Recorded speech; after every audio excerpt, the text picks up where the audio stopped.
Le grand JT de l'éducation vous est présenté par Microsoft.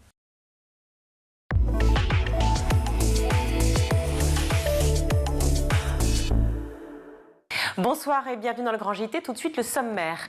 En cette veille de la journée internationale pour le droit des femmes, nous dressons un bilan sur les avancées, sur les manquements, mais aussi sur les marqueurs forts de cette année, notamment avec le procès Pellico ainsi que l'affaire Le Squarnec. Nous ferons le point avec la vice-présidente de la Fondation des femmes, Ernestine Renet, et ce sera en première partie d'émission. Apprendre aux enfants la solidarité, c'est l'un des messages de l'ouvrage Hayley, l'enfant qui construit des refuges pour les sans-abri. On en discute avec son autrice, ce sera en seconde partie d'émission. Dans son panorama cette semaine, Charlotte Delaïde vous parlera du phénomène Frida McFadden et de la série La prof et la femme de ménage qui séduisent des milliers de lecteurs. Mais tout de suite, point sur l'actualité avec Shirley.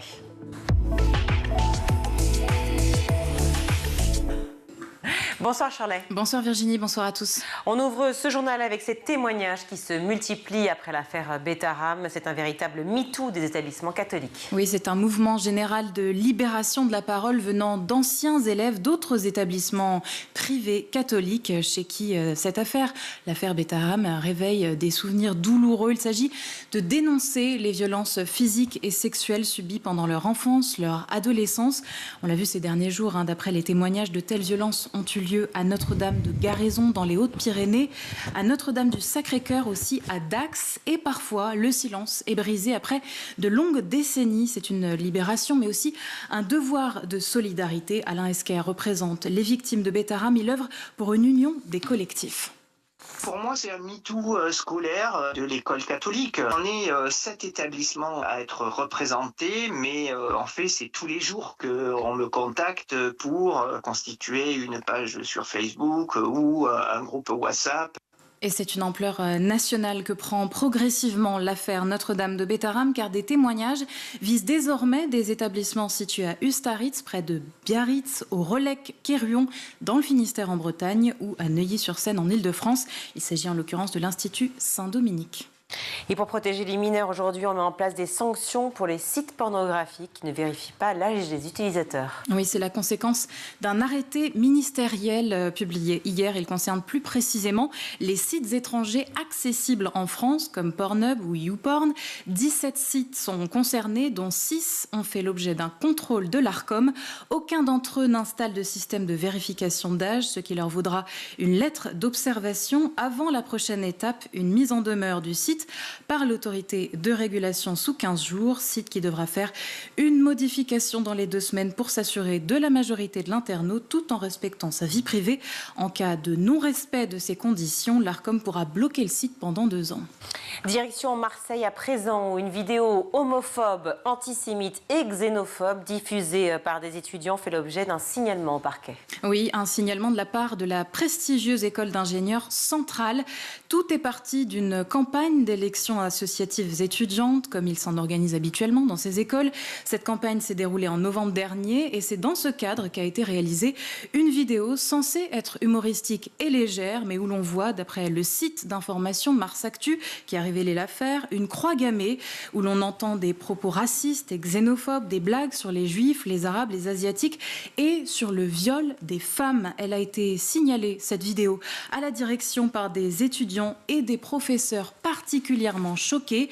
Direction qui a mené une enquête pendant 3 mois avant d'annoncer vouloir saisir le procureur de la République qui décidera si les faits relèvent ou non d'une qualification pénale. En attendant, l'école va organiser une commission disciplinaire qui va statuer sur les sanctions à prendre à l'encontre des étudiants fautifs et cela pourra aller jusqu'à l'exclusion. Cette expérimentation semble tomber à l'eau. L'uniforme dans les écoles, voulu par Emmanuel Macron et son ancien ministre de l'Éducation, Gabriel Attal, n'a pas de beaux jours devant lui. Et ce n'est pas tant parce que les parents ou les élèves n'en veulent pas, même si les avis sont mitigés sur la chose, mais plutôt parce que la facture est salée. 200 € la tenue pour chaque élève. Au total, on parle d'un montant de 200 millions d'euros. Or, jusqu'à présent, cette expérimentation devait être prise en charge à 50-50 entre l'État et la collectivité en charge de l'établissement établissements scolaires. Mais depuis le vote du budget 2025, les choses ont un peu évolué. L'heure est aux économies et l'État reste flou sur son engagement. Les collectivités sont aussi sous pression budgétaire. Certaines d'entre elles sont donc contraintes de faire des choix et l'uniforme n'apparaît pas toujours comme une priorité, comme c'est le cas pour la région Provence-Alpes-Côte d'Azur qui a décidé de faire marche arrière en arrêtant les frais dans 2 lycées. D'autres pourraient suivre l'exemple. Rien de très encourageant, Virginie, pour cette expérimentation qui avait vocation à être généralisée en 2026. Stand Up for Science, on en a parlé hier, les scientifiques de plusieurs pays dans la rue aujourd'hui pour protester contre les coups de boutoir de Donald Trump. La France a pris part à la mobilisation. Dans plusieurs villes universitaires et notamment à Toulouse et à Paris, les chercheurs français ont voulu exprimer leur soutien au mouvement de résistance Stand Up for Science de leurs confrères américains dans la tourmente depuis l'investiture de Donald Trump qui rogne les budgets, qui supprime des programmes de recherche et licencie à tour de bras, sans parler de la sortie des États-Unis pour la 2e fois de l'accord de Paris, de la suppression d'un programme de la NASA destiné à la surveillance de la Terre ou de la demande de retirer des sites fédéraux des milliers de pages Internet qui mentionnent des sujets interdits par le président américain. Olivier Bernet, astrophysicien et chercheur au CNRS, il nous raconte l'angoisse de ses homologues outre-Atlantique. Ils ont vraiment peur. Déjà, ils ont peur de prendre la parole pour un certain nombre d'entre eux. Et ils ont peur de perdre leur emploi. On réalise vraiment pas du tout en France ce qui est en train de se passer dans ces milieux-là aux États-Unis où il y a vraiment une attaque extrêmement forte vis-à-vis du monde scientifique. Je rappelle que Donald Trump, il y a 2 jours, a annoncé que les personnes qui se rendraient à des rassemblements sur les campus pourraient être jetées en prison ou expulsées du territoire états-unien. Il y a un licenciement massif dans certaines agences fédérales comme l'agence qui s'intéresse à l'étude du climat et des océans et de l'atmosphère. Et puis, il y a une attaque vis-à-vis des données avec une suppression pure et simple d'un certain nombre d'accès aux données, par exemple, qui concernent les études climatiques.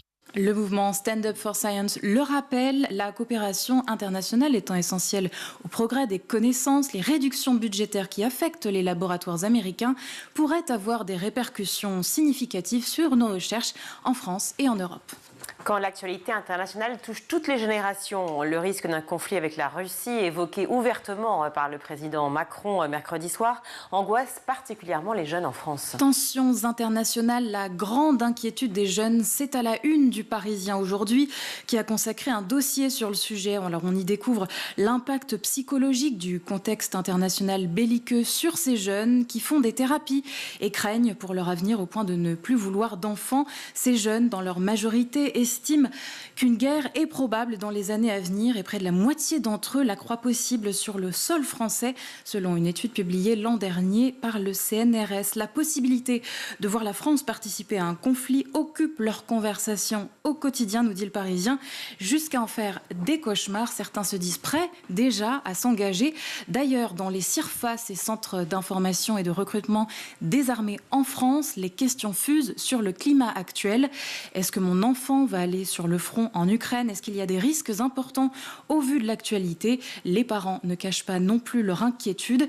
Si on repense la défense en ce moment en Europe, du point de vue budgétaire notamment, on pourrait assister au retour du service militaire obligatoire ou sur la base du volontariat dans certains pays européens. L'Allemagne ou la Belgique songent à le réactiver.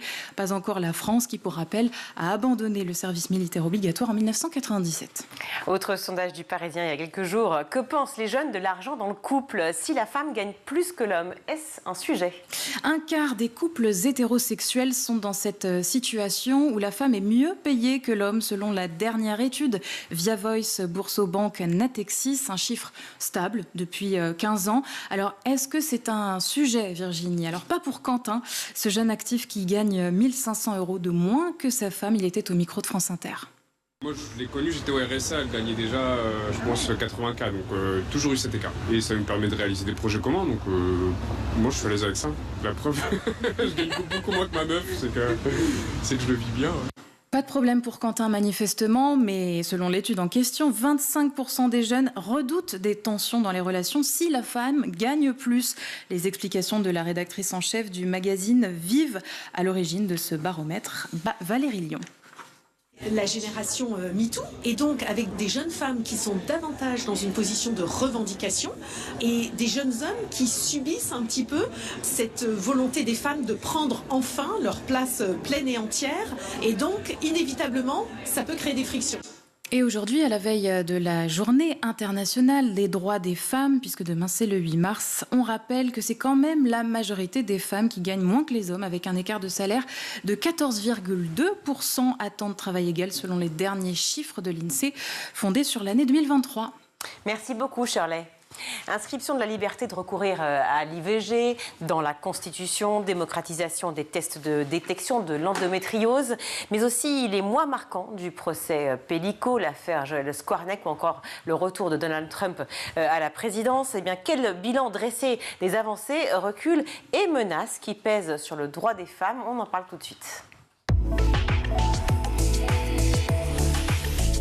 Et en cette veille de la journée du droit des femmes, je suis ravie d'accueillir Ernestine Renet. Bonjour. Bonjour. Merci beaucoup d'être avec nous. Vous êtes vice-présidente de la Fondation des femmes.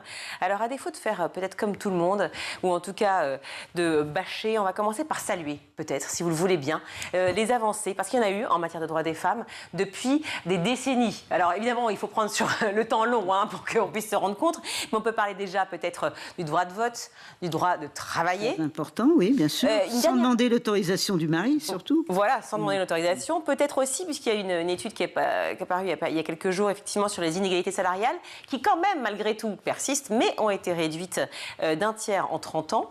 Et récemment, bien sûr, de la constitutionnalisation de l'avortement. Un petit mot. Dans les aspects positifs, effectivement, très important, cette constitutionnalisation de l'avortement, parce que ça dit quelque chose sur le fait que l'avortement est un droit constitutionnel, donc inaliénable. Et pour nous, c'est très important que ce droit soit bien inscrit dans la Constitution. On ne sait pas ce qui peut arriver, et ça dit quand même que ce sera dur à déboulonner, même si les idées d'extrême droite, les idées réactionnaires les plus folles, voulaient interdire le droit à l'IVG. Et on sait qu'en France, comme partout dans le monde, il y a des idées réactionnaires qui essayent vraiment, des hommes et des femmes, qui essayent de faire que l'IVG n'existe plus. Ce qui est une aberration, parce que c'est le corps des femmes, c'est leur droit à décider d'une maternité ou non. Et donc, la maîtrise de la fécondité, c'est l'une des grandes avancées que nous avons connues au XXe siècle, à la fois avec la contraception et avec l'IVG, et qui dit une certaine liberté pour les femmes de disposer de leur corps, ce qui est quand même une liberté fondamentale. D'autant qu'il faut rappeler qu'elle est quand même encadrée par des médecins. Ça ne se fait pas n'importe comment, et que nos grands-mères et arrière-grand-mères racontaient encore dans leurs récits les aiguilles à tricoter et autres horreurs qu'elles ont subies. Absolument, et elles risquaient à ce moment-là de mourir. Donc c'était quelque chose de dramatique. Mais là, c'est vrai que ça se fait dans des conditions médicales, avec deux possibilités, trois même, je dirais. La question de l'ARU 486, c'est-à-dire médicamenteuse. Je prends un médicament plusieurs fois et le fœtus sort et s'en va. Donc ça, c'est très bien. Deuxième possibilité, le fait que si je suis un petit peu hors délai ou si je n'ai pas envie, ce qui est tout à fait le droit, il peut y avoir donc l'IVG par aspiration, avec ou sans anesthésie. Le plus souvent, bien sûr, les femmes souhaitent une anesthésie, et c'est possible. Donc, si vous voulez, il y a plusieurs possibilités qui existent. Et c'est pareil. En fait, ce qui est intéressant, c'est de voir le continuum. Je prends une contraception. Pour une raison X, ça ne marche pas, le préservatif ou n'importe. J'ai oublié ma pilule, tout ce qu'on veut. J'ai une session de rattrapage. La pilule du lendemain. Si j'ai loupé la session de rattrapage, donc c'est 72 heures. Si j'ai loupé la session de rattrapage, je peux avoir la RU 86. Si j'ai loupé la RU, je peux avoir l'IVG par aspiration. C'est-à-dire que les moyens d'aujourd'hui nous permettent qu'à toutes les étapes, je puisse décider d'une maternité ou pas. C'est quand même assez joli, parce qu'un enfant désiré, quand même, c'est bien mieux pour commencer sa vie qu'un enfant dont on ne veut pas. C'est quand même autre chose. On parle donc effectivement de cette constitutionnalisation de l'avortement, mais du droit des femmes de manière générale. Autant de femmes qui se sont battues pour faire évoluer... Nous sommes battues. Nous en faisons partie, chère madame. Voilà, bien sûr, moi la première, pour faire entendre leur voix. Et pourtant, le constat et c'est ma façon de dire les choses, de vouloir à la fois rappeler les bonnes choses, mais surtout alerter sur ce qui se passe, le constat reste alarmant aujourd'hui. Comment vous l'analysez? On ne va pas évidemment faire une thèse sur la question, mais comment vous pouvez analyser, Ernestine Renet, je rappelle que vous êtes vice-présidente de la Fondation des femmes, cette situation où on revient à des idées dramatiques, où on revient à une situation où le silence est toujours d'actualité, où on ne regarde pas, où on ne veut pas entendre ni écouter? Alors, je pense qu'il y a deux éléments. D'abord, on a parlé de ce qui progressait, et on a raison. C'est-à-dire que les lois, elles, ont progressé. Le problème, c'est leur application. Quand même, on a un souci dans l'application. Manque de personnel dans le domaine de la santé, manque de personnel dans le domaine de la justice et de la police et de la gendarmerie, donc pour les forces de sécurité.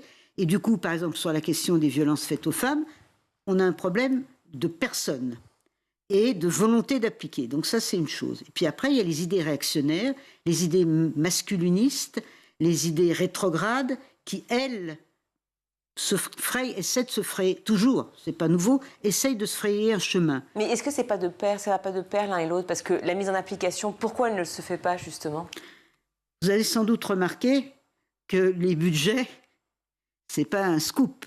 Et là, moi personnellement, je veux le dire, extrêmement inquiète sur ce qui va se passer dans la période qui va venir, parce que on nous dit il n'y a pas de moyens pour la santé, il n'y a pas de moyens pour l'école, il n'y a pas de moyens pour la justice, pour les forces intérieures.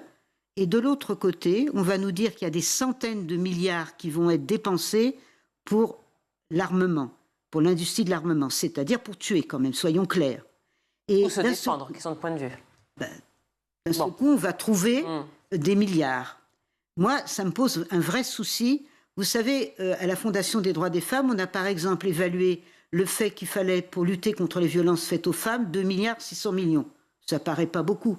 Mais vous savez combien il y a aujourd'hui au budget de l'égalité femmes-hommes pour la secrétaire d'État, elle n'est même pas ministre? 57 millions. Donc vous voyez qu'il y a un écart énorme entre les besoins et quand même le fait qu'on, d'un seul coup, on peut mobiliser plein de centaines de milliards. Ça me pose un vrai souci parce que je pense que pour les femmes d'Ukraine, pour les femmes gazaouis, pour les femmes israéliennes, je ne vais pas faire tout le... Mais vous voyez ce que je veux dire? Eh bien, je pense qu'avoir une société solidaire comme la nôtre, une société équilibrée, c'est un exemple. Parce que ce qu'est en train de faire Trump aux États-Unis, ce que fait Poutine en Russie, nous fait peur. Et on a raison d'avoir peur. Mais il faut qu'il y ait un exemple pour le monde pour dire c'est possible d'avoir des sociétés solidaires. Et malheureusement, ça, c'est quelque chose qui risque de se détricoter du fait que, eh bien, on nous dit qu'il faudra faire des restrictions budgétaires. Donc, c'est quoi les restrictions? C'est tout ce qui est régalien. Et ça, moi, ça m'inquiète énormément. Cette bipolarisation de la société française, et ailleurs aussi, on l'a vu, bien entendu, où d'un côté, on voit effectivement de plus en plus de femmes et d'hommes eh bien, se battre, mobiliser, et conscients de ces droits des femmes. Et en même temps, par ailleurs, une percée criante, et vous venez de le dire, du masculinisme. On va vers quoi, selon vous, avec on appelle ça une polarisation de la société, mais bon, c'est un terme qu'on utilise souvent, mais c'est une réalité. Alors, d'abord, il faut dire qu'il y a un sondage qui a été fait pour la Fondation des femmes et qui est vraiment intéressant, puisque 66% des Français et Françaises disent que le féminisme a apporté quelque chose dans les droits des femmes. C'est-à-dire que le féminisme, c'est un véritable projet de société. C'est un projet contre les dominations, contre tous les pouvoirs, toutes les oppressions. Et c'est ça que ça dit, le féminisme. C'est la lutte contre toutes les discriminations. Donc c'est vraiment quelque chose d'important. Donc ça, on voit que ça porte majoritaire chez les Français. Plutôt positif, je trouve. Après, évidemment, les autres, ils ne se laissent pas faire. Donc ils essayent de gagner du terrain. Et on voit qu'au niveau politique en France, évidemment, ce terrain-là essaye d'avancer. Moi, je pense que nous sommes encore très majoritaires, tous ceux et toutes celles qui veulent lutter pour les droits des femmes, pour l'égalité entre les hommes et les femmes. Je pense que nous sommes majoritaires et donc ça me donne du courage pour dire qu'il faut qu'on continue à bien tenir, surtout à ne pas lâcher. Hein, et parce que c'est ça qui est important, c'est ne pas lâcher. Ne pas lâcher, à l'instar de Gisèle Pelicot qui a refusé le huis clos pour les procès dont on dit les procès de Mazan, enfin le procès, vous l'avez compris, de son mari Dominique Pelicot. Est-ce que ça pourrait changer la donne, selon vous, dans le traitement des crimes de viol et d'agression sexuelle au niveau de la justice ? En tout cas, je pense que ça a été un réveil pour toute la société. C'est-à-dire que l'horreur du viol, qu'on n'imagine pas toujours. Vous savez, 3 minutes de viol pour une femme, ça peut casser toute une vie. Donc c'est quelque chose qu'il faut penser. Et on voit aujourd'hui que c'est mieux perçu par la société française. Ça, c'est l'aspect très positif et très important. Et heureusement que Dominique Pelicot a voulu que... pas Dominique, Gisèle Pelicot, n'importe quoi. Oui. Que Gisèle Pelicot a voulu que ce soit public, son procès. Et ça, c'est exemplaire, et elle est extrêmement courageuse pour l'avoir fait. Ça, c'est formidable. Et je pense que ça a porté des fruits. Le fruit essentiel, c'est la prise de conscience qu'il faut absolument pénaliser toutes les violences sexuelles, viols et agressions sexuelles. C'est pourquoi, d'ailleurs, il faut qu'on s'améliore, puisqu'on a, sur les viols, au moins 7 classements sur 10, donc c'est énorme, et il n'y a que 6% des femmes qui portent plainte. Donc, vous voyez, c'est extrêmement difficile. Alors, on peut en parler, s'il vous plaît, les 6% des femmes qui portent plainte, parce que c'est très peu compris de la part de beaucoup d'hommes et de certaines femmes, cette idée de « mais pourquoi elle ne l'a pas dit, pourquoi elle n'a pas parlé ?» Est-ce qu'on peut... j'aimerais bien votre écho à cette phrase qui est souvent dite, quoi, cette réflexion un peu maladroite, très maladroite même, de ce silence, en fait, qui mure. Voilà. D'abord, la première chose, c'est que la dame, elle a peur de ne pas être crue. C'est le plus important. Parce que l'homme n'entend pas, de l'autre côté ? L'homme ou les forces de sécurité qui vont l'interroger, etc. Voilà, la justice. Donc tout ça n'est pas parfait encore. Hein. On a encore beaucoup à s'améliorer. Donc c'est la première chose, la peur de ne pas être crue. La deuxième, c'est pas si simple de révéler un viol. Parce que la dame, elle a l'impression d'être salie. C'est pas qu'une impression. Oui. Et donc, la honte pour elle, de cette salissure qui n'est pas son fait à elle, parce qu'elle y est vraiment pour rien. Mais évidemment, c'est ça. Et puis, faire la preuve d'un viol, c'est toujours un peu compliqué. C'est très faisable, malheureusement. Ça supposerait que les forces de sécurité soient mieux formées, que les éléments de preuve, notamment l'ADN, soient mieux prélevés, etc. C'est-à-dire que les femmes, elles aient confiance en la justice. Et nous avons encore besoin dans notre pays, en concernant les violences faites aux femmes, de donner confiance en la justice. On n'y est pas du tout encore. On peut beaucoup s'améliorer. Et la Fondation des femmes, d'ailleurs, avec un collectif de 80 associations, c'est pas rien, a fait une proposition pour une loi intégrale sur les violences sexuelles. 140 propositions, c'est beaucoup, mais tous les éléments sont pris en compte. Et moi, je pense que cette loi intégrale, si elle passait, elle faciliterait le fait que et les forces de sécurité et les magistrats pénalisent mieux les violences sexuelles. Bien sûr. On parle de sidération aussi. Je veux juste le signifier pour ces femmes qui sont victimes de viol. Il y a cette notion de consentement dont on a beaucoup parlé avec l'affaire Gisèle Pelicot dans la définition pénale du viol ou de non-consentement dans cette définition-là. Peut-être un petit mot aussi parce qu'on en parle beaucoup aussi à travers les cours d'éducation à la vie relationnelle, affective et sexuelle à l'école qu'on appelle les VARS. Et donc peut-être dire, est-ce que apprendre dès le plus jeune âge cette notion et de comprendre à quel point le consentement est essentiel. La première chose, à mon avis, c'est qu'il faut permettre aux enfants de révéler les violences qu'ils et elles subissent. Parce que, on l'a vu avec la CIVIS, la commission indépendante sur l'inceste et les violences sexuelles, dont j'ai fait partie, on a vu qu'il y avait 160 000 enfants tous les ans qui étaient victimes de violences sexuelles. C'est énorme, c'est vraiment énorme. 3 enfants par classe. Donc c'est pas rien. Ceux-là, il faut qu'on les cherche, il faut qu'on les trouve et qu'on leur permette de révéler les violences qu'ils subissent. Ça, c'est la première chose. Pour les enfants, il faut leur permettre de révéler les violences. La deuxième, fais ce que je dis, faites pas ce que je fais. C'est-à-dire, si on dit tu dois respecter l'autre, etc., et que de l'autre côté, papa ne respecte pas maman, ou il y a des agresseurs, on voit bien que ça marche pas. Et que notre société, il faut qu'elle soit un peu plus raisonnable. Donc c'est la deuxième chose. La troisième, la question du consentement.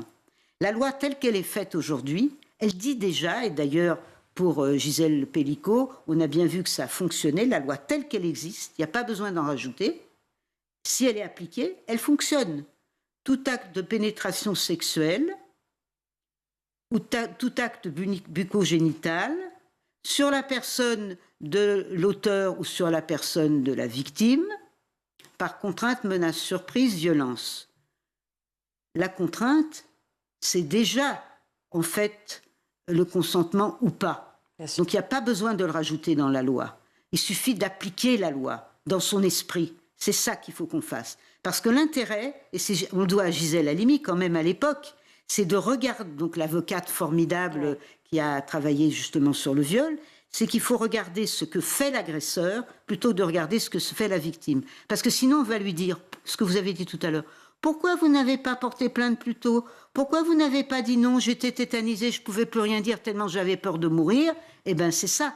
Donc, si on lui demande de dire si elle avait consenti, ça ne va jamais marcher. Vous avez peur qu'on se focalise trop, finalement, sur la victime et pas assez sur l'agresseur? Et vous savez, j'ai une amie qui est la présidente du collectif féministe contre le viol, la docteure Emmanuelle Piette, elle dit le viol est le seul crime pour lequel on demande si la victime a consenti ou pas. Il n'y a pas d'autre crime. Si on a tué quelqu'un, on ne lui demande pas si la victime a consenti. Ben, sur le viol, si. C'est quand même quelque chose de dingue. Mais parce que ça veut donc dire qu'on ne le considère pas comme un crime? Voilà. On considère, surtout on considère que peut-être quand même elle y est pour quelque chose. Peut-être quand même l'a-t-elle cherché. N'a-t-elle pas su dire qu'elle ne dire non? C'est ça le sujet, hein. C'est ça notre inquiétude. Autre affaire effrayante dont on a parlé récemment, celle du chirurgien Joël Le Squarnec, accusé par plusieurs centaines de femmes. Pour l'instant, il y en a des centaines, peut-être qu'on sera à des milliers bientôt, centaines de femmes et d'enfants, de crimes et d'agressions sexuelles. Encore la preuve que ces combats sont communs, à la fois le droit des femmes et des enfants. Absolument. En même temps, la législation est très différente. Oui. Pour les enfants, quand même, on pourrait imaginer que les adultes soient protecteurs. Et on a vu dans l'histoire, justement, de ce chirurgien que dans la chaîne, personne n'était vraiment protecteur. Et ça, c'est toujours inquiétant. Et ça continue à nous inquiéter. Hein. C'est-à-dire qu'il y a quelque chose qui tourne de travers. Ça ne fonctionne pas. Donc ça, c'est une première chose. Protéger les mères, protéger les femmes, c'est une chose. Protéger les enfants, c'est quand même une deuxième. Tous les adultes, normalement, les adultes doivent être protecteurs. Et la loi est différente, puisque nous avons obtenu en 2021, je peux vous dire qu'on s'est battu pour, que tout acte, quand il y avait un acte d'agression sexuelle, pour un enfant de moins de 15 ans, on ne posait justement pas la question du consentement ni de rien du tout. C'était automatiquement soit une agression sexuelle, soit un viol, considéré comme tel pour tout enfant de moins de 15 ans. Et ça, c'est vraiment quelque chose qui était dans les avancées dont on a parlé. C'est une réelle avancée pour les enfants. Parce que ça dure, après, quand on est victime, ça dure toute une vie. Donc c'est compliqué. Bien sûr. À condition, sauf si on a des bons soins en psychotrauma. C'est pourquoi nous demandons qu'il y ait des soins gratuits pour les personnes victimes en psychotrauma. On parle d'agression, de viol, de féminicide. Il y a des affaires dont on parle assez peu. On en a reparlé il y a quelques jours, mais ça n'a pas fait la une de l'actualité. Depuis le début de l'année, 8 femmes seniors tuées par leurs conjoints, des femmes souvent malades et dépendantes, des hommes qui estiment qu'ils ont finalement le droit de vie ou de mort sur leur femme ou conjointe. On n'en parle jamais. Pourquoi? On a à peu près, parmi les femmes tuées, tous les ans, un tiers de femmes qui sont âgées. Et effectivement, c'est un vrai sujet. Vous avez tout à fait raison. Ben, on n'en parle pas parce que finalement, est-ce que les femmes âgées, c'est si important que ça? On en parle relativement peu dans la société en général, des personnes âgées. Et du coup, les femmes âgées tuées, c'est peu répertorié, c'est peu pris en compte. Et malheureusement, il y a là un vrai sujet de travail et que je pense, moi, extrêmement important. Vous avez tout à fait raison de le signaler. Le silence, toujours et encore, qui revient, ce silence dont vous venez de parler, effectivement, être sidéré par l'agression, par le viol, être muré dans un silence, avoir peur de ne pas être entendu. C'est aussi le cas, alors dans une moindre mesure, mais on parlait, et pardon de faire le lien, mais enfin quand même, cette étude qui est sortie, là, sur les salaires, puisque ça fait partie aussi du droit des femmes. Alors, les salaires, l'égalité salariale, c'est toujours en berne du côté des femmes. 22,2% de moins que les hommes, selon les derniers chiffres dévoilés, en tout cas en ce qui concerne le privé. Côté public, je ne sais pas trop, je n'ai pas regardé les chiffres, j'avoue, mais on ne doit pas être très très loin. On pensait que c'était une problématique d'un autre temps. Bon, ok, les avancées depuis 30 ans, d'accord, mais enfin c'est quand même toujours la galère. Nous sommes complètement d'accord là-dessus. Effectivement, il y a quelque chose d'invraisemblable. Il y a 3 éléments. Le premier élément, c'est les inégalités de salaire dont vous venez de parler. Le travail à temps partiel subi par les femmes, 80% de femmes toujours qui travaillent à temps partiel, pas parce qu'elles le veulent, mais parce qu'on leur impose. Et donc c'est l'argument d'ailleurs exposé par les masculinistes en question qui disent mais c'est pour ça qu'elles gagnent moins. Oui, mais elles gagnent moins parce que le taux horaire... Non, mais bien sûr, mais d'une part, c'est parce que le taux horaire aussi, quand on travaille à temps partiel, est inférieur. Oui. Donc du coup, ça donne moins de... Évidemment. Et puis, c'est qui dit travail à temps partiel, dit retraite à temps partiel, etc. Parce que c'est tout ça qui va jouer. Deuxièmement, il y a les professions qui sont majoritairement des professions féminines, sont majoritairement des professions sous-payées. Tout ce qui est de l'éducation, puisqu'on parle de l'éducation, sous-payées par rapport au diplôme, les infirmières, enfin tout ce qui est la fonction publique, sous-payées par rapport au diplôme. Et puis, on va avoir tous les bas salaires, qui sont les salaires féminins, pour l'essentiel. Donc ça, c'est pour ça d'ailleurs que si on relève le SMIC, si on relève les départs, le début le début de carrière, évidemment, on mettra à égalité les femmes et les hommes. Et ça demande effectivement une volonté. Évidemment, il y en a qui ont intérêt à ce que les femmes soient mal payées, soyons clairs. Les masculinistes, parce qu'ils trouvent que la femme, dans le fond, il faudrait qu'on vienne nous passer, qu'elle reste à la maison et qu'elle arrête de travailler. Déjà qu'elle a du mal à s'occuper des enfants et du ménage. Déjà qu'elle parle. Il faudrait déjà qu'elle prenne la parole, oui, d'accord. Et puis le deuxième élément, c'est, je veux dire, les patrons ont aussi intérêt à ça. La fonction publique est mal payée, c'est pas un hasard de la vie. C'est que le budget global, eh bien, on décide qu'il vaut mieux que ce soit pas trop élevé parce que ça va coûter cher. Donc tout ça, ça joue. Et je suis contente que vous posiez la question, que je pense que c'est une grande injustice, la question des inégalités de salaire et des salaires trop bas. Parce que l'autonomie financière des femmes, c'est aussi ce qui permet qu'elles puissent décider de rester avec leur compagnon ou pas, qu'elles puissent décider finalement de leur vie, et ça, avec ou sans compagnon d'ailleurs. Et ça, c'est vraiment très important. Donc c'est une vraie question. Moi, j'aime beaucoup ça. Merci beaucoup d'être venue sur le plateau, Ernestine Renet. Vous êtes vice-présidente de la Fondation pour le droit des femmes. Merci beaucoup d'être venue sur le plateau du Grand JT. On va marquer une courte pause tout de suite et on se retrouve.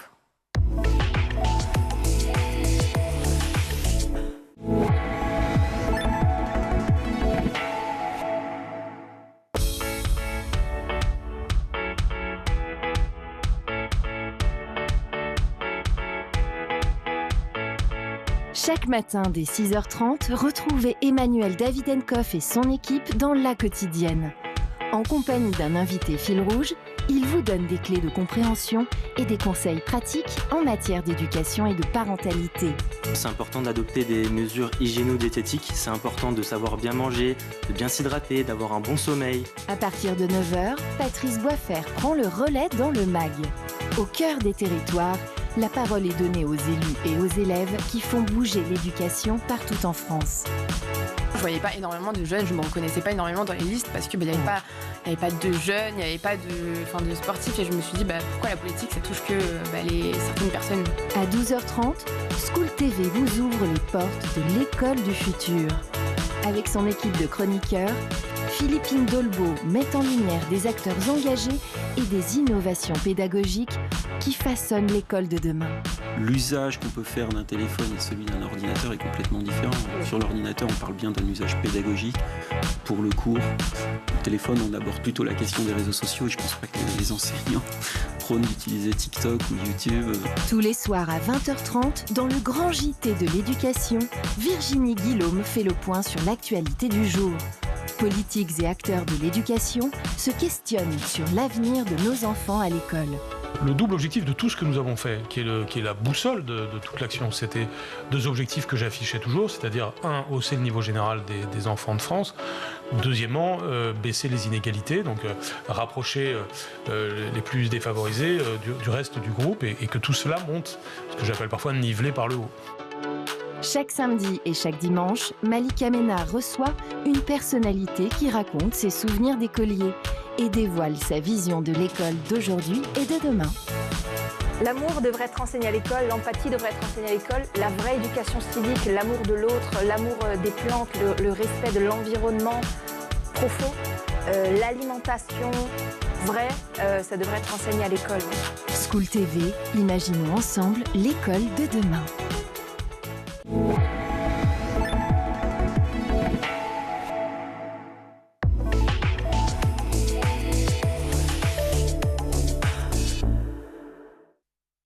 De retour dans le Grand JT, je suis ravie d'accueillir Aurélie Janin. Bonjour. Bonjour. Merci d'être avec nous à nouveau. Vous étiez venue pour un autre très bel ouvrage. Aujourd'hui, c'est Hayley, l'enfant qui construit des refuges pour les sans-abri aux éditions Attise. Une édition qui, effectivement, qu'on est ravis de recevoir souvent, enfin en tout cas de très beaux ouvrages. Du haut de ses 9 ans, Hayley est déterminée à construire un refuge à Édouard, un homme sans domicile qu'elle a rencontré à la sortie du supermarché. Une histoire encore de parcours, de chemin, d'exilés. Dans le titre, on comprend de sans-abri. Pourquoi avoir voulu écrire sur ce sujet ?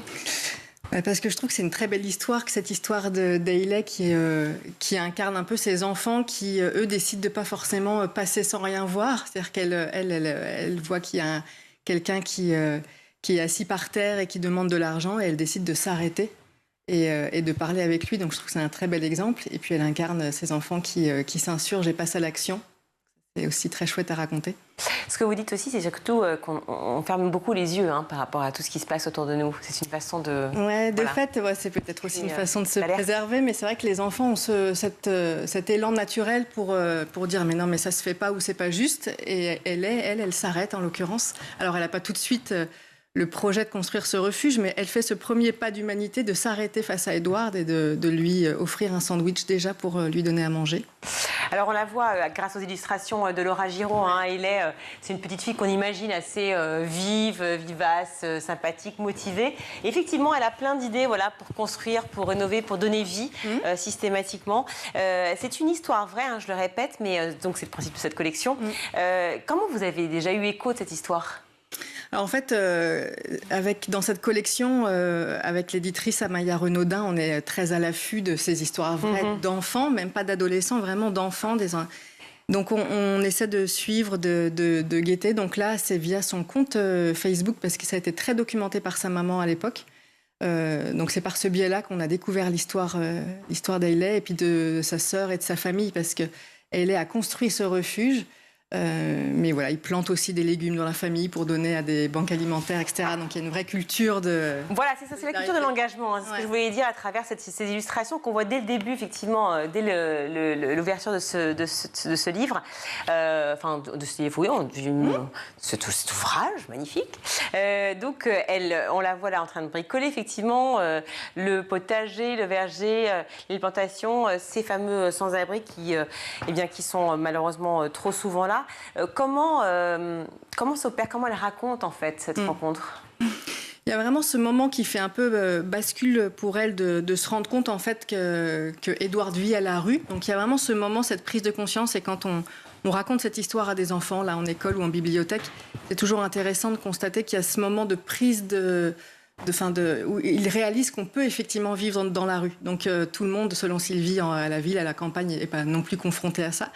Donc elle la raconte déjà ce moment-là, et comment chez elle ça lui donne l'idée de lui construire une maison. Il y a une idée assez simple, c'est que pour elle ça n'est pas possible de ne pas avoir un endroit où dormir. Donc elle vit à Seattle aux États-Unis, il pleut beaucoup. Et pour elle, il y a quelque chose, je crois, d'assez simple qui se met en place, c'est qu'il n'a pas de maison, je vais lui construire une maison. Finalement, quelque chose de très logique, une sorte de bon sens, et qu'elle réprime pas, c'est-à-dire qu'elle en parle à sa mère, qui rend ça possible aussi en disant oui, pourquoi pas. Et finalement, son projet se monte comme ça. Ça peut paraître... c'est à la fois grandiose, je trouve, et très simple. C'est-à-dire qu'elle se dit, ça n'est pas possible, je vais donc faire quelque chose. Et je suis là aussi pour pouvoir aider. Elle ne se pose pas la question des autres, finalement. Elle se dit, je vais le faire moi-même. Voilà.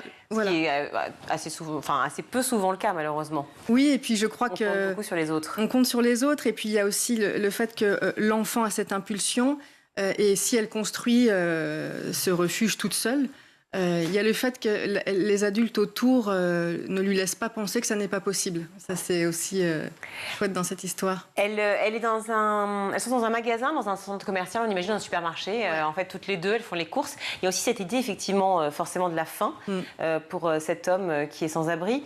Et donc, elle a ce réflexe, forcément, de dire, maman, attends, il faut qu'on prenne quelque chose pour lui. Voilà. Donc, sa mère dit ce premier oui. Donc, elle lui achète un sandwich. Et dans la voiture, ça chemine ensuite et elle dit mais je vais lui construire un refuge. Donc un refuge, elle se dit je vais lui construire une petite maison, une sorte de tiny house. Vraiment, on va trouver un endroit où la mettre pour qu'il dorme à l'abri.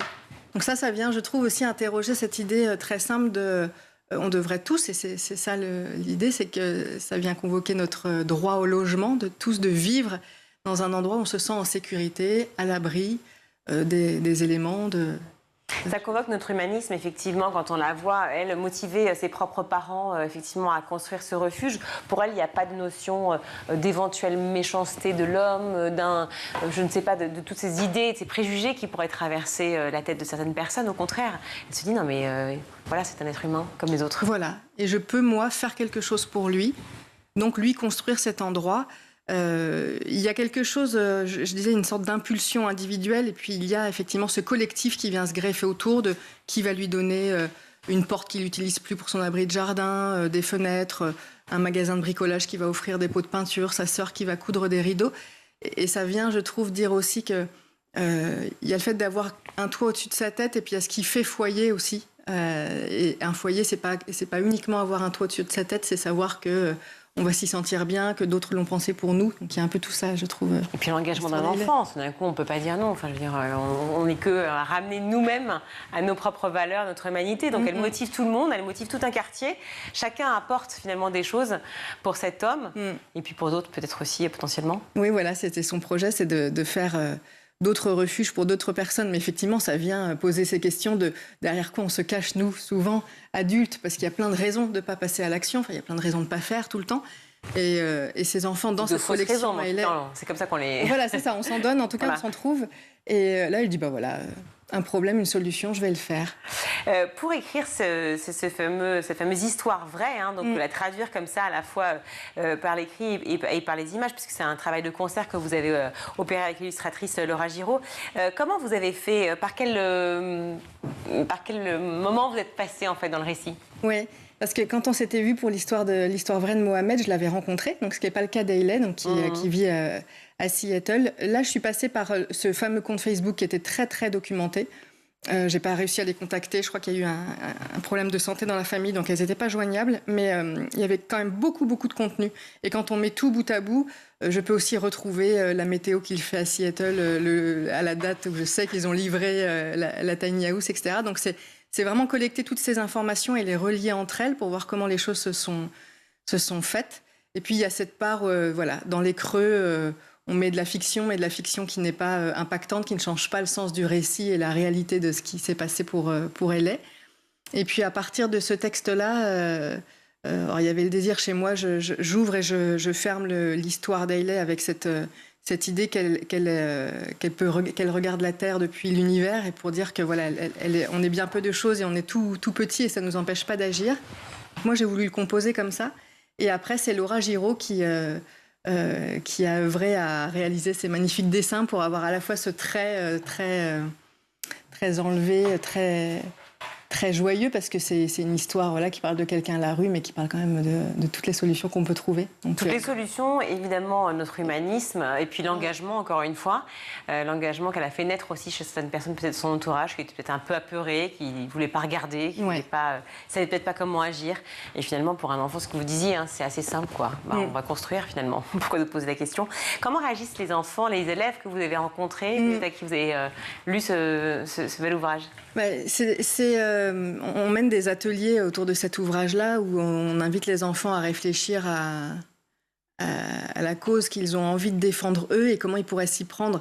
Ce qui est intéressant, c'est que ça les surprend pas tant que ça. Et ça, c'est toujours un peu surprenant. C'est-à-dire que même l'ampleur des projets, c'est-à-dire qu'il y a des histoires d'enfants qui décident de collecter de l'argent en vendant des dessins, des livres, etc. Il y a plein de formes d'action. Et je trouve que celle-ci, c'est quand même pas rien, parce qu'elle construit une petite maison à la fin. Mais je trouve que les enfants réagissent tout simplement en se disant ça ou ça. Et moi, finalement, qu'est-ce que je peux faire? Et je suis toujours surprise de leur ambition, finalement. Donc il y a quelque chose chez eux qui l'accueillent en disant et moi, maintenant, qu'est-ce que je pourrais faire de similaire? Voilà, sans se poser trop de questions sur l'ambition. C'est chouette. Alors j'ai repéré effectivement sur une des scènes en fait très marquantes le regard de cette jeune fille qui donne la clé, enfin les clés on dit, de ce refuge à Édouard, et la couleur, cette couleur qui est plus homogène. Tout d'un coup, pourquoi? Oui. Alors, il faudrait demander à Laura précisément, mais c'est vrai qu'après toute cette phase d'action et toute cette couleur, il y a quelque chose là il y a ce collectif autour, mais il y a vraiment ce zoom, ces couleurs sur ce duo et sur cette héroïne, finalement, elle est. Et je crois que c'est sur cette page-là que je dis qu'on ne sait plus qui a fait un cadeau à qui. Donc voilà, c'est une façon de mettre la lumière, même si tout le monde a agi ici, de mettre la lumière sur cette petite fille qui paraît toute petite par rapport à un adulte et qui finalement est celle par qui tout est arrivé. Je me disais aussi, c'était peut-être l'idée du sépia, en fait, de se dire que on est passé à un autre cap. Maintenant, c'était avant. Dorénavant, on a un regard différent. On construira des refuges pour tous ces sans-abri. Peut-être des valeurs qu'il faut davantage enseigner aussi en classe. Réussir, à l'instar de l'éducation pour la vie sentimentale, relationnelle et sexuelle qu'on a mise en place récemment. Peut-être qu'il faudrait aussi revenir, je ne sais pas si c'est le terme, mais proposer aussi des cours davantage engagés, de solidarité, des ateliers là-dessus. Oui, je crois qu'il y a une vraie sensibilisation à avoir autour de la question de nos droits humains, de revenir à ces fondamentaux, dire en fait ça, ce n'est pas sujet à débat, on ne discute plus ces sujets-là. C'est-à-dire que ce sont des droits que l'on a acquis et qu'il faut défendre. Et au-delà de ce sujet des droits, nos droits humains fondamentaux, comme le droit au logement, je crois qu'il y a cette sensibilisation à l'attention qu'on porte à l'autre, d'une part, d'être attentif, alors que ce soit à l'autre humain, à la nature, à toutes sortes de droits qu'on peut défendre. Donc cette sorte d'attention à son environnement, et puis d'être conscient qu'on a le pouvoir d'agir. Donc c'est une forme de responsabilisation. Alors, il ne s'agit pas de dire aux enfants que tout repose sur leurs épaules, mais qu'ils ont par contre le pouvoir d'agir et la possibilité de le faire. Donc voilà, à la fois nos droits, les connaître pour pouvoir les défendre, et puis cette forme d'attention à son environnement pour pouvoir agir derrière. Peut-être qu'il y a ça à faire, oui. Merci Aurélie Janin d'être venue nous parler de Hayley, l'enfant qui construit des refuges pour les sans-abri. Donc c'est une histoire vraie qui est racontée ici dans cet ouvrage aux éditions Attise. Merci beaucoup d'être venue. Un clin d'œil aussi à Laura Giraud, donc illustratrice évidemment pour ce remarquable travail. Donc ce sont des histoires vraies qui agissent pour leurs droits et ceux des autres, importants en ce moment. Plus que jamais.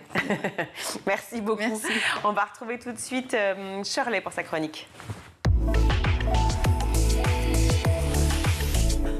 La femme de ménage. Voici là ce livre, cette saga dont vous avez forcément entendu parler, ce thriller psychologique en 3 tomes, écrite par l'américaine Freda McFadden. C'est devenu un phénomène littéraire à l'international et les jeunes semblent particulièrement touchés. Oui, à en croire les réseaux sociaux et les multiples booktalks qui font de ces livres leur miel. Je vais vous faire un résumé de La femme de ménage.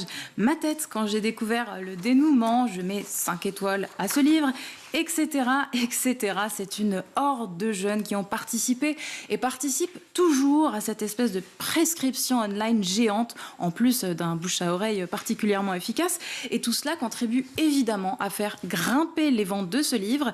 Un livre qui s'est écoulé à plus d'1 million d'exemplaires. Virginie, ça y est, le cap a été franchi ces derniers jours en France et c'est le livre le plus lu en 2024 dans l'Hexagone. Ah oui. Ce n'est pas le Goncourt, aux grandes dames de Kamel Daoud. Ah oui, effectivement. Alors qu'est-ce que ça raconte en quelques mots?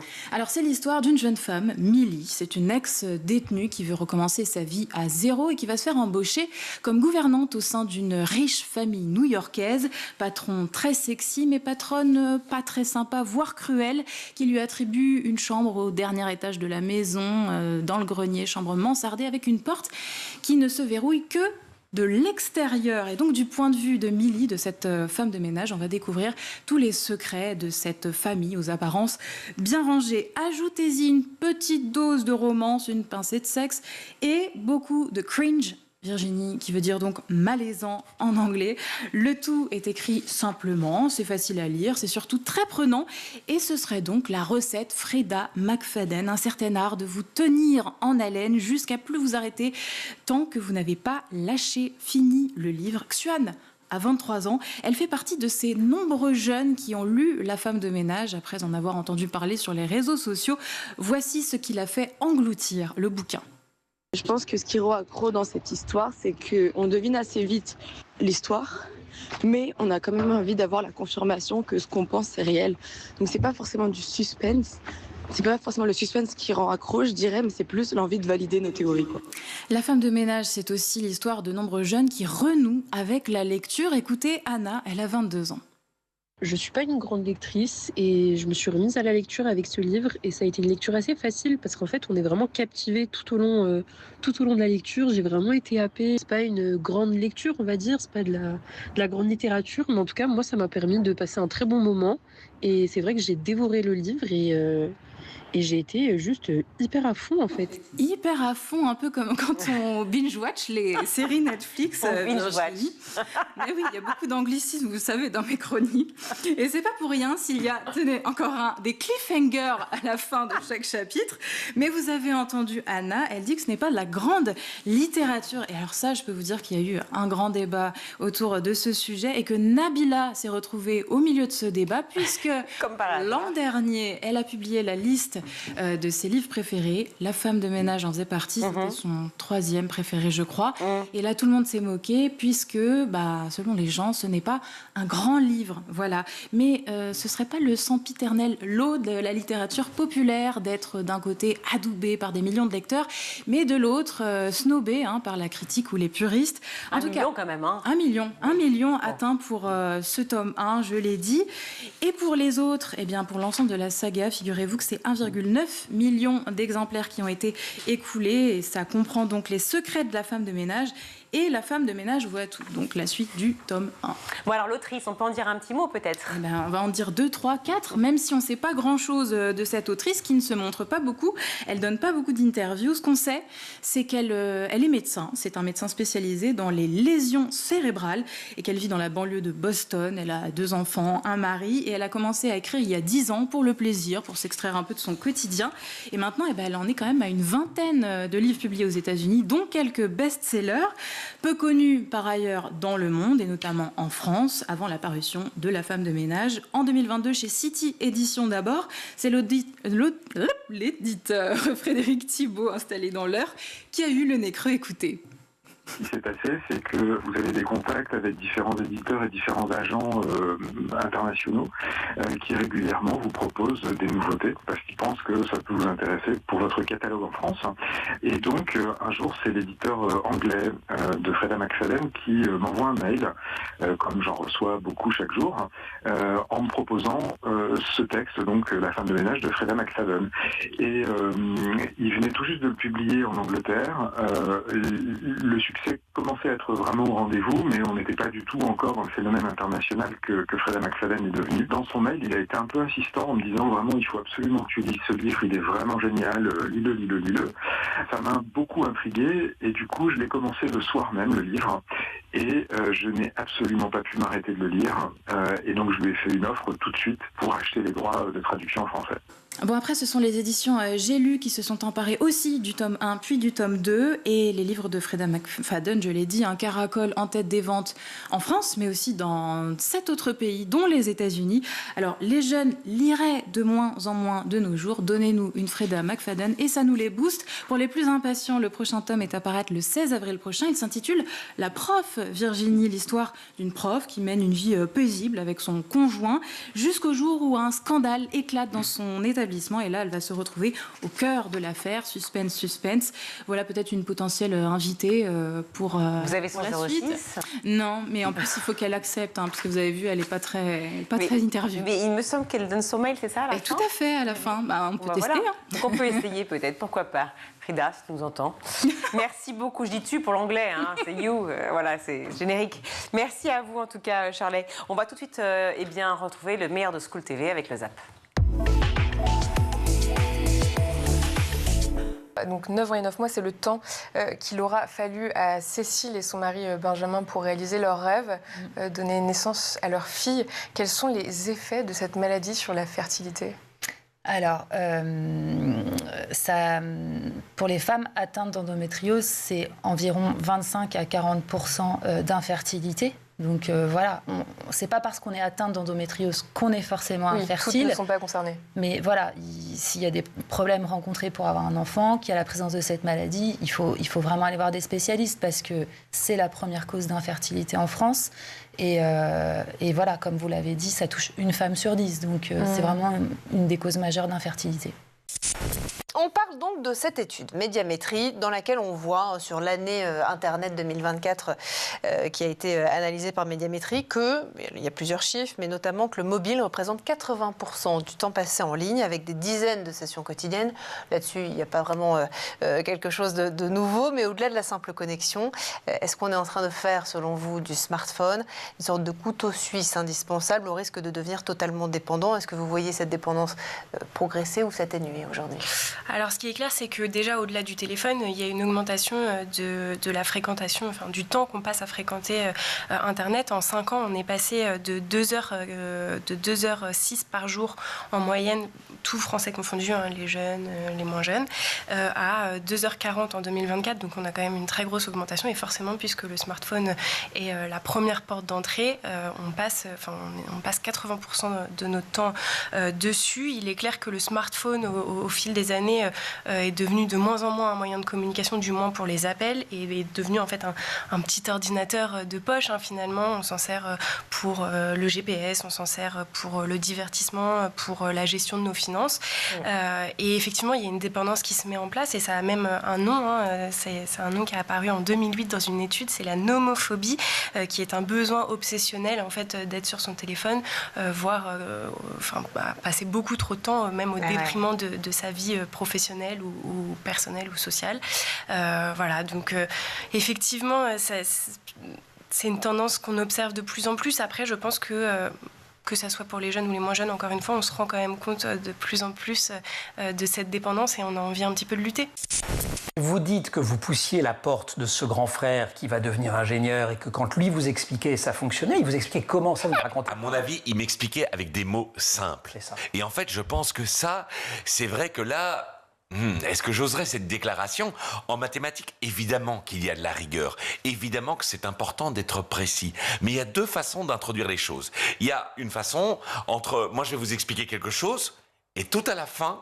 Je vous dirais, vous savez Emmanuel, ça c'est ce qu'on appelle une bijection d'un tel ensemble dans un autre. Et là vous faites, voilà, ça c'est la façon dont je préfère. Ou bien dès le départ, vous dites, soit vous parlez de la bijection. Voilà, et là dès le départ, voilà. Et peut-être ce que mon frère avait le don, c'est que forcément il m'expliquait avec ses mots à lui, comme il était 2 ans plus âgé que moi tout simplement. Et je me dis, mais si c'est si simple, vraiment, mais il faut le dire à tout le monde que c'est simple. Il existe différentes formes d'endométriose. Est-ce que vous pouvez nous les expliquer ? Oui, tout à fait. Alors, on a la forme la plus courante, qui est la forme superficielle, qui concerne plus de la majorité des cas. Ensuite, on a la forme profonde d'endométriose. En fait, ces formes, elles se distinguent par la taille des lésions et leur profondeur. Ensuite, on peut avoir une endométriose ovarienne qui peut créer des kystes et des lésions aux ovaires. En fait, c'est important de comprendre qu'il y a autant d'endométriose qu'il y a de personnes atteintes. Et en fait, ça, c'est vraiment quelque chose de vraiment très, très important à comprendre pour pouvoir appréhender la maladie dans son ensemble et pouvoir comprendre comment tout ça fonctionne. Parce que c'est vrai que l'endométriose, c'est beaucoup de mystères et beaucoup d'inconnus. Est-ce que vous voulez bien, Lisa, nous expliquer donc justement l'idée, quelles sont les implications derrière la création de ce passeport numérique? Qui en a pensé? Est-ce que les consommateurs, qu'est-ce que ça va changer pour eux? Eh bien, écoutez, tout simplement, si on devait résumer un petit peu ce que sera du coup ce passeport numérique, c'est un petit peu comme une carte d'identité digitale pour les produits, comme vous l'expliquiez. Il y aura donc les infos sur la fabrication, sur l'entretien, sur la réparabilité, sur la recyclabilité de l'objet, donc tout ce qu'on n'avait pas forcément jusqu'ici, ou du moins qu'il fallait chercher dans les petites lignes des manuels ou alors directement sur Internet. Et donc, ça seront plutôt des informations qui seront accessibles soit donc via un système de QR code, soit une puce RFID ou encore un autre support numérique. Pour l'instant, c'est pas encore très bien défini, mais voilà. L'idée derrière tout ça, c'est d'avoir un outil qui aide les consommateurs donc à mieux consommer et à prolonger la durée de vie de leurs appareils et autres. Si je vous demande quel nombre plus 4 égale 9? Non, mais ça commence. J'aurais dû lui faire signer un truc. Oui. Bon, allez, on y va. Allez, pas de panique. Quel nombre plus 4 égale 9? Quel nombre plus 4 égale 9? Égale 9, 5. Bah évidemment, directement du tas. Si j'avais écrit, attention, x plus 5 égale x plus 4 égale 9, vous auriez dit, on fait passer un terme. Je me souviens, on fait passer un terme d'un autre côté. Vous voyez, c'est ça le problème des mathématiques. C'est que vous introduisez l'inconnu, le x qu'après vous. Mais le x, c'est juste quelque chose. C'est finalement quelque chose qu'on sait faire naturellement à 8 ans. Et pourquoi, quand on arrive en 6e chez vous au collège ou en première secondaire chez nous en Belgique, tout d'un coup, on est paniqué avec ces x. 2x est égal à 10. Oh, x, c'était 2 fois combien égale 10? 5, j'ai. Mais bon, voilà. Non, mais tout le monde. Vous savez, en fait, il vous le dit pas, mais il est super sympa parce que je lui ai glissé juste avant d'arriver. Je suis nul en maths, sauf à un calcul mental, je me défends à peu près. En même temps, il fait super. 2 fois 5, ouais. Non, bien, merci. Non, mais ce que je veux dire, c'est qu'en mathématiques, je caricature à peine en disant que tout peut s'introduire de cette façon. Et enseignant, c'est ce que je voulais faire. Voilà pour le ZAP, c'est la fin de ce grand JT. Merci à vous tous de nous avoir suivis. Merci à toute l'équipe. À la réalisation aujourd'hui, c'est Ulysse Touré. Le son, c'est Saïd Mamou. Laure Edmond au maquillage. Emma Ferré à la rédaction, ainsi que Laura Girard. Je vous souhaite une excellente soirée à tous, un très bon week-end. Et on se retrouve évidemment lundi. Ciao.